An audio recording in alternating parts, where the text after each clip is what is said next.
morning, everyone. It's been a while since I made a video for a few reasons. One reason being is you can tell I'm still in the hospital, and this hospital stay has been very difficult emotionally and physically, painful, challenging, and all I've really been able to do is rest. And then I get moments like this where I am thankful and blessed to be feeling a little bit more human, and I take advantage of those rare moments.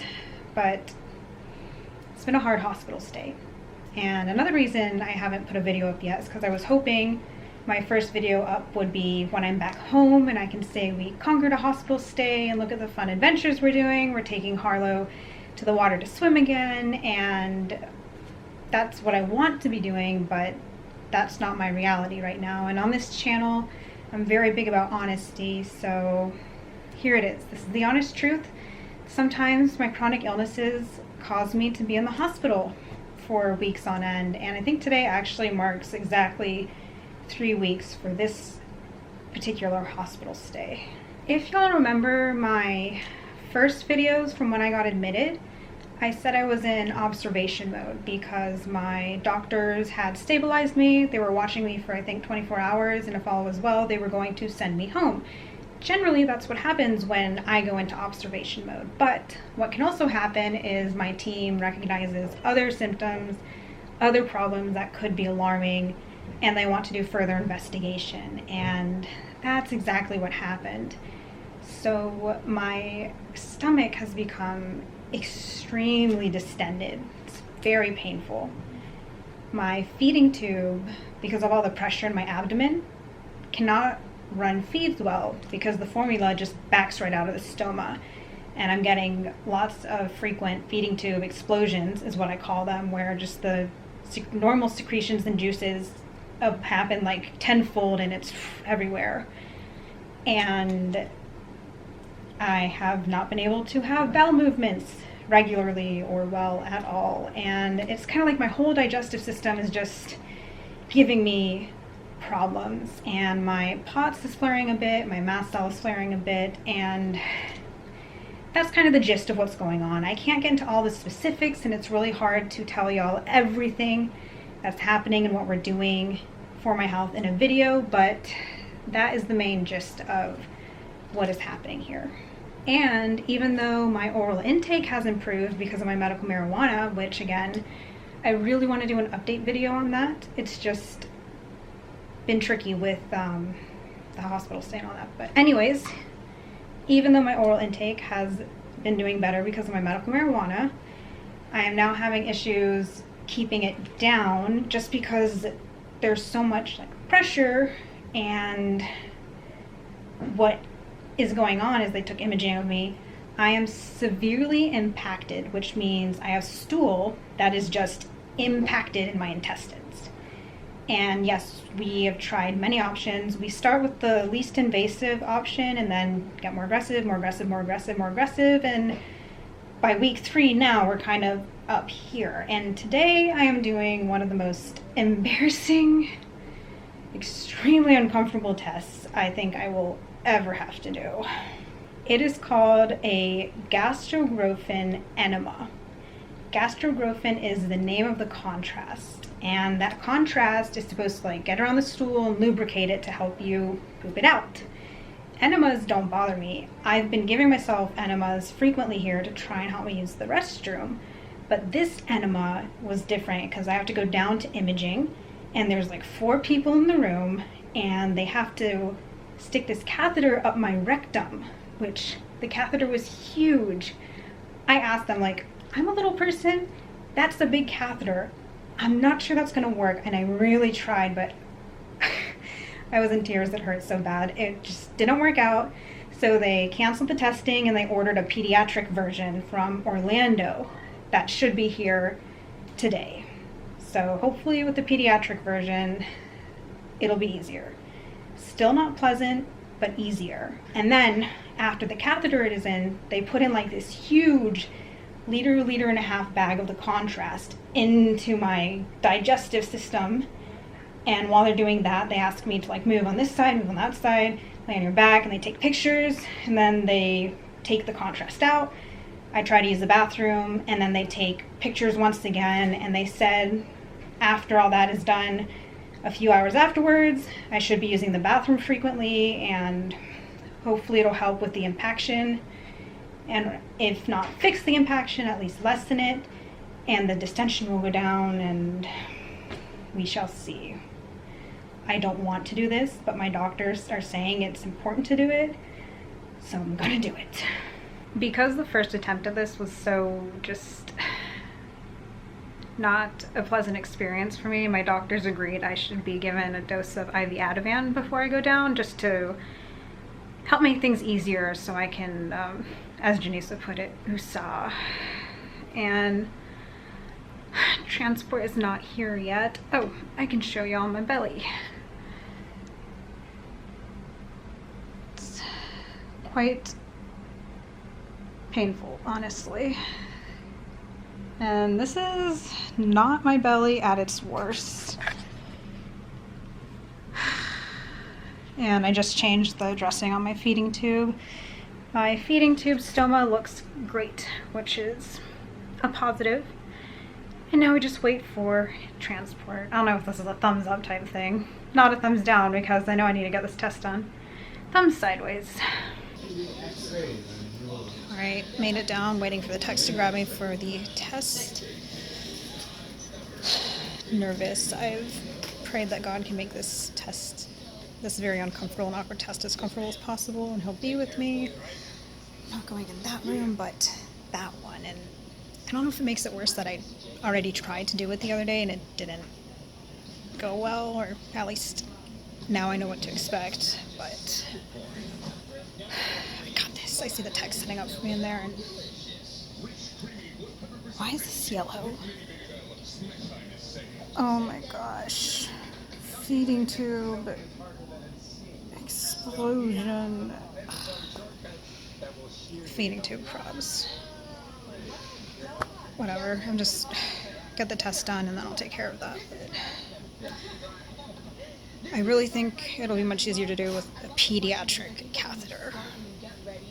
Okay, y'all, I just took the normal x-ray of my abdomen, and now I'm gonna change into my gown, and they very kindly brought me some stuff to try and fix up my feeding tube for now. Let me show y'all what we got here.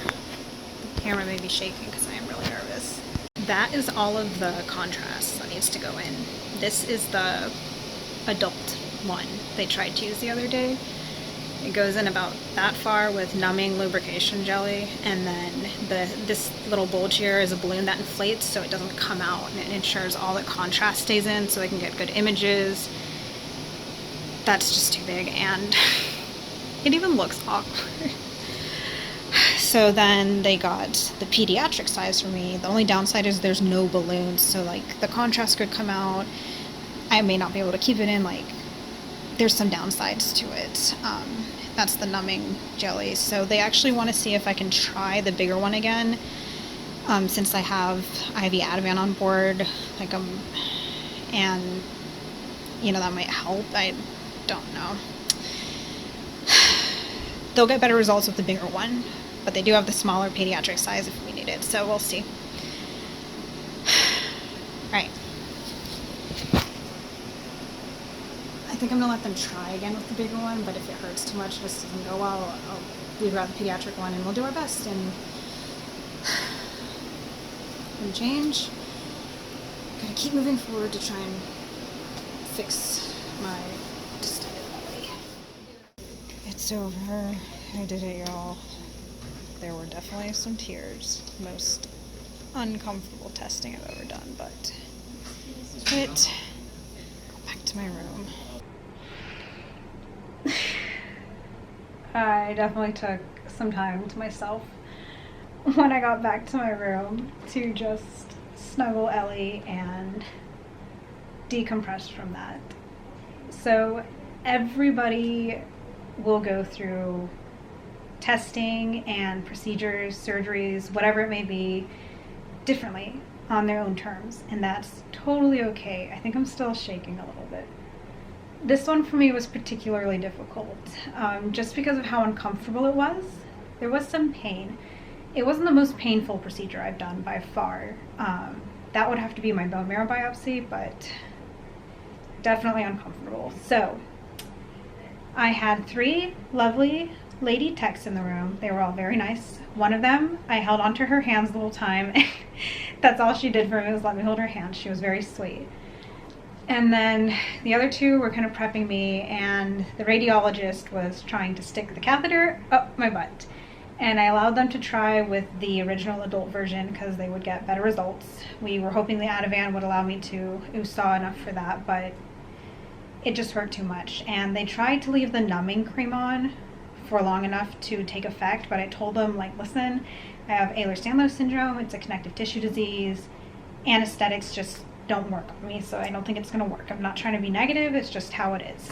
So they said, all right, we're going to try something else. They were too concerned that the pediatric version had no balloon to hold it in, so basically it slides in, and then a balloon kind of inflates to keep it there, kind of like my feeding tube, because they don't want all the contrast pouring out, and I'm too distracted to tell my butt to keep it in there or whatever. I don't know.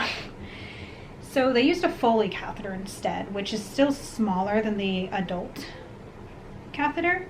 And a Foley catheter is what is typically used for urine if you need help with that. Like, I don't know if y'all remember when I got my feeding tube placed, I went under general anesthesia, and when I go under general, I lose control of my bladder, so I'm on a Foley catheter for like 2 or 3 days.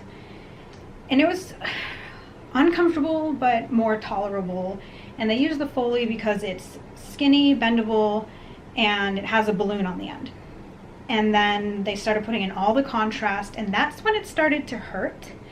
The contrast created a lot of pressure, but also sharp pains.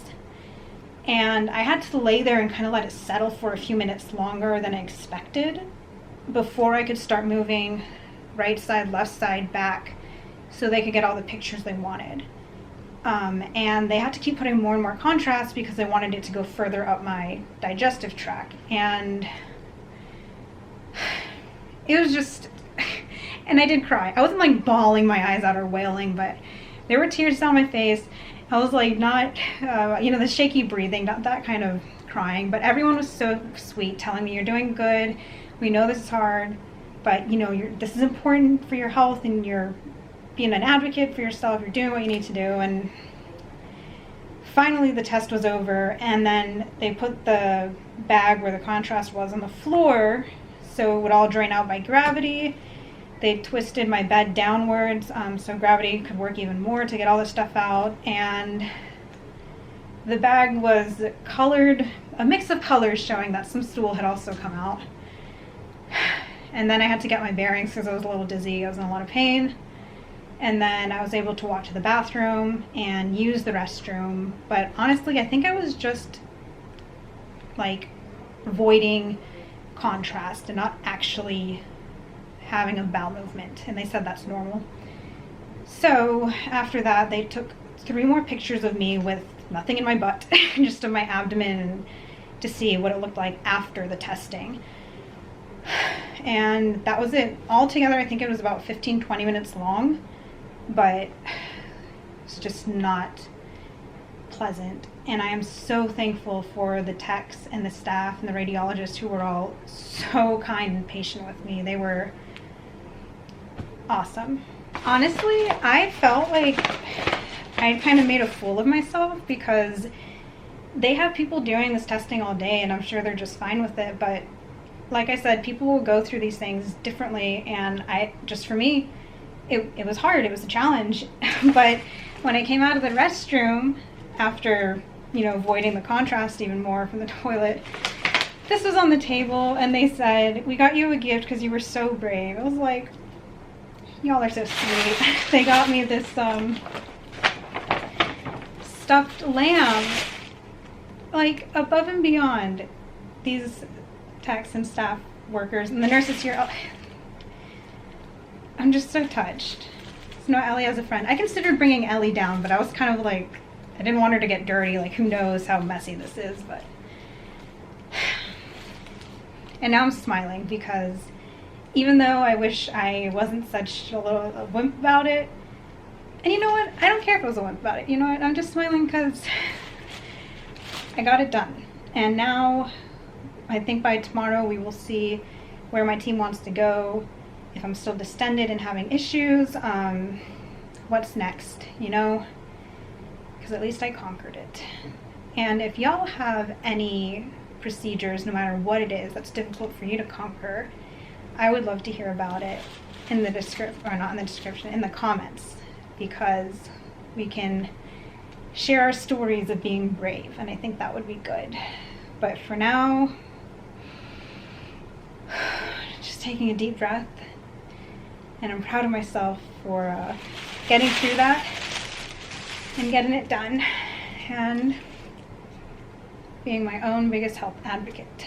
Because sometimes being your own biggest health advocate means doing those things you don't necessarily want to do, but you know you have to do. Well, y'all, guess who's here? Feeling much happier now that they're here. Judd helped me take a really nice shower and feeling much more refreshed. And we've got the trouble board out. Y'all know it has not been a good week when I just haven't even felt well enough to play trouble, but I have a feeling I'm gonna beat you tonight. I want to give it a go. I doubt it. I don't have the best luck with trouble, so. Well, I don't care who wins or loses. I'm just happy I actually feel well enough to play. And I did want to say that I made the exam I did today sound kind of horrible. I don't want to scare anyone who's going to do it. I just, you know, why even share such an awkward exam? And the reason is because not only do I want to spread awareness for chronic illness, and, you know, some of the stuff we have to go through.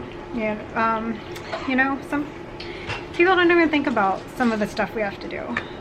But it's not only to spread awareness, it's to help others who may be in similar situations. So I hope by sharing that little story for y'all, you can see that although it is uncomfortable, you know, you have more information about what you're going into, and you know it's doable. You know, I did it. It was totally doable.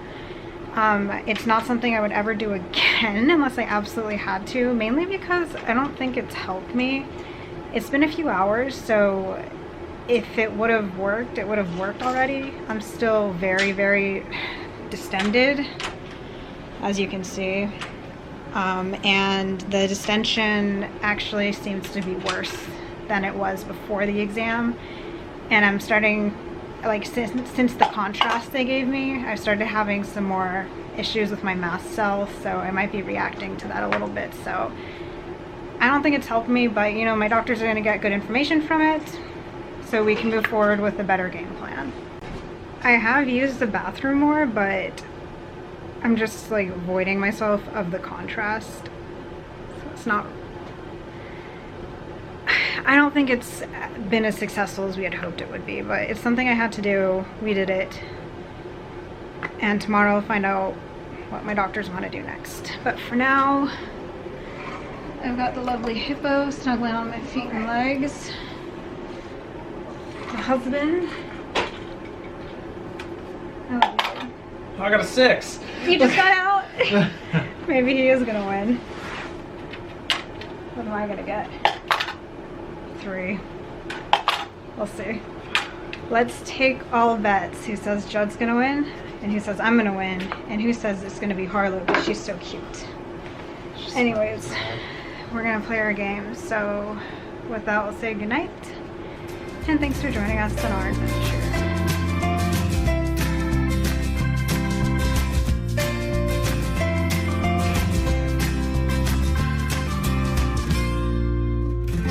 Things are not going well for Team Jaquie. She kept getting out. Okay, so in this game, to get out, you need to get a 1 or a 6. And look, all his people are out.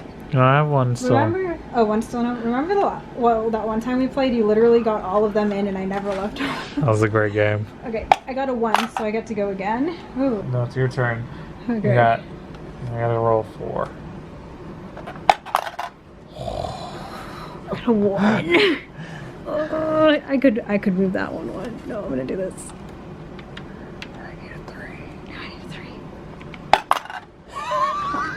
Oh my god! Loser! I should have moved this one up one. You can't. I You know. can go around. What do you need? Did you win? 2. I won.